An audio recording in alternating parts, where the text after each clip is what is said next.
আজকে হাতে মেখে কাচকি মাছ রান্না করব। আগে থেকেই কড়াইতে তেল দিয়ে দিলাম, তারপর দিয়ে দিলাম কেচকি মাছ, এক মুঠো পেঁয়াজ দিয়ে দিলাম 4টা কাঁচামরিচ, স্বাদমতো লবণ, হলুদের গুঁড়া, মরিচের গুঁড়া আর হচ্ছে ধনিয়ার গুঁড়া। এখন খুব ভালো করে সব কিছু একসাথে মাখিয়ে নেব।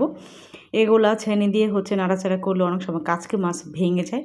তো আমি এরকম করে হাতে মেখেই তরকারিটা বেশিরভাগ রান্না করি। আমার কাছে অনেক বেশি ভালো লাগে।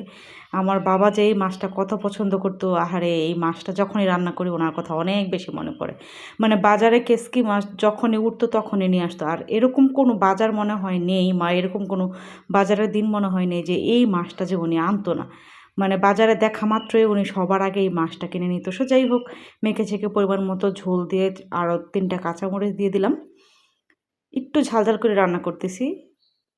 যার ইচ্ছা হয় কাঁচামরিচ নিয়ে খাবে, যার ইচ্ছা হয় নিয়ে ফেলে দেবে। তো দেখেন তরকারির কালারটা কতটা সুন্দর হয়েছে। গরম ভাতের সাথে দুপুরবেলার খাবারে ছিল এই কাচকি মাছ। অসম্ভব মজা হয়েছিল এই মাছটা।